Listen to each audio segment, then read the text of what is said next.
Zee 24 तास एक पाऊल पुढे। आणखी एक ताजी बातमी, ब्रेकिंग न्यूज आपल्यापर्यंत पोहोचते आणि ही बातमी आहे ती काँग्रेसचे प्रवक्ते अभिषेक मनु सिंघवी यांच्याशी संबंधित ही बातमी आहे। आपल्यापर्यंत ही बातमी पोहोचते, अभिषेक मनु सिंघवी यांनी राजीनामा दिलेला आहे। स्थायी समितीचं जे अध्यक्षपद त्यांच्याकडे होतं त्याचा त्यांनी राजीनामा दिलेला आहे। वादग्रस्त सीडी प्रकरण, एका सीडीमध्ये अभिषेक मनु सिंघवी हे आक्षेपार्ह अवस्थेमध्ये असलेली ही जी सीडी होती, ही या सीडी प्रकरणानंतर अभिषेक मनु सिंघवी यांनी राजीनामा दिलाय। हे वादग्रस्त सीडी प्रकरण सिंघवींना भोवलंय। आशिष जाधव आहेत आपल्यासोबत, आपण त्यांच्याकडून अधिक माहिती या संदर्भामध्ये घेऊयात। आशिष, काय सांगता येईल, हे संपूर्ण प्रकरण भोवलं का सिंघवींना? अगदी बरोबर आहे अजित। अभिषेक मनु सिंघवी जे काँग्रेसचे प्रवक्ते होते, त्याचबरोबर स्टँडिंग कमिटीचे म्हणजे स्थायी समितीचे अध्यक्ष पण होते, त्यांच्यावर कथित सीडी प्रकरणाचा ठपका ठेवण्यात आल्यानंतर त्यांनी द्वेषाने एक पत्रकार परिषद घेतली आणि त्यामध्ये त्यांनी आपली ही दोन्ही पदं आपण सोडतो आहोत, या दोन्ही पदांचा आपण राजीनामा देतो आहोत हे जाहीर केलेलं आहे। आपल्याला माहिती आहे की अभिषेक मनु सिंघवी हे जे लोकपाल विधेयकाचा जो ड्राफ्ट होता, जो मसुदा होता, त्याच्या जॉईंट सिलेक्शन कमिटीचे सुद्धा अध्यक्ष होते आणि या प्रकरणामुळे म्हणजे कथित सीडी प्रकरणाचा वाद जेव्हा उफाळून आला त्यानंतर त्यांनी हे दोन्ही पदांचे राजीनामा दिलेले आहेत।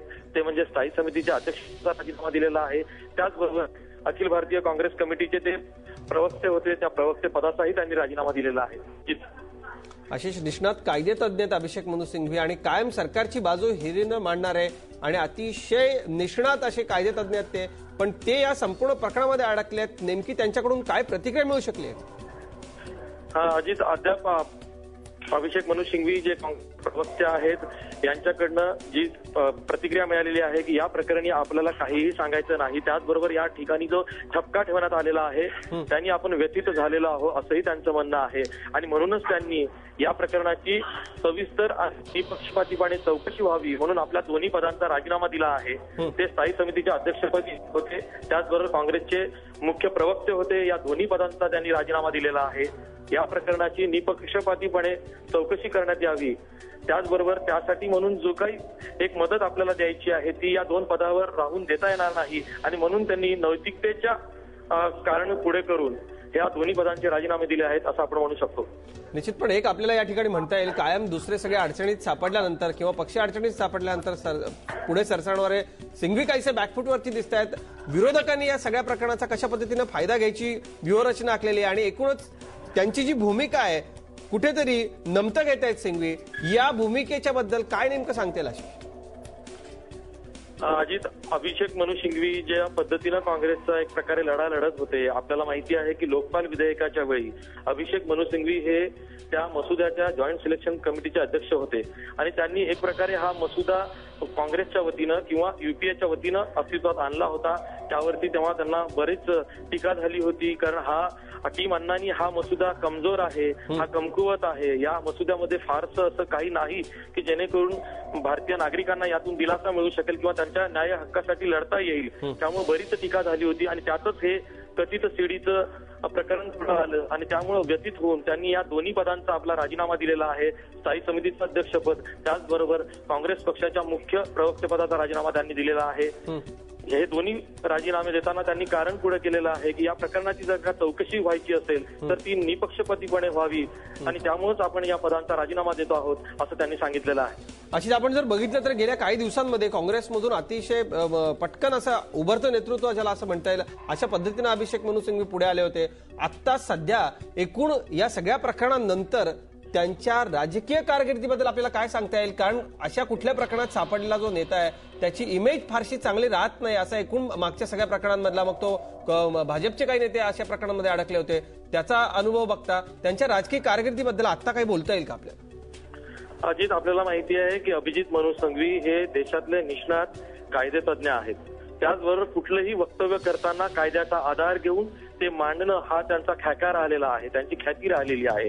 त्यामुळं ही जी कथित सीडी प्रकरण आलेलं आहे त्यातून आपण पूर्णपणे सही सलामत बाहेर पडू असा विश्वास त्यांना दिसतो आहे आणि त्याचमुळे या प्रकरणाची निपक्षपातीपणे चौकशी व्हावी अशी मागणी करतानाच त्यांनी या दोन्ही पदांचा राजीनामा देणं, याचा अर्थ असा आहे की नैतिकतेच्या कसोटीवरती ते साफ राहू पाहत आहेत आणि त्याचमुळे त्यांनी हा पवित्रा घेतलेला आहे की असं कुठलाही वाद त्यांच्यामुळे पक्षाला होता कामा नये असं त्यांना वाटतंय आणि त्याचमुळे काँग्रेस पक्ष या प्रकरणी अडचणीत येऊ नये आणि त्याचाच भाग म्हणून त्यांनी या दोन्ही पदांचा राजीनामा दिलेला आहे.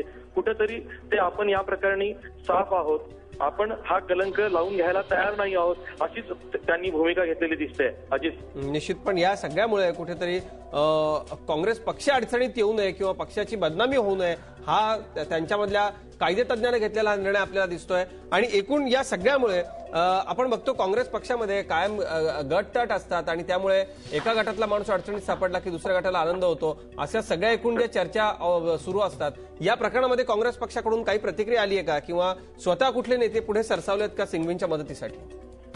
अजित, अद्याप तरी सिंघवींनी स्वतः पत्रकार परिषद घेऊन आपण या दोन्ही पदांचा राजीनामा देत आहोत असं कारण पुढे केलेलं आहे. त्यांच्या वतीनं काँग्रेस पक्षाकडनं अजून कोणीही बोलायला आलेलं नाही. आपल्याला माहिती आहे की अभिषेक मनु सिंघवी हे स्वतः काँग्रेस पक्षाचे प्रवक्ते आहेत. त्यांनीच पत्रकार परिषदेमध्ये या दोन्ही पदांचा आपण राजीनामा देत आहोत ते जाहीर केलेलं आहे.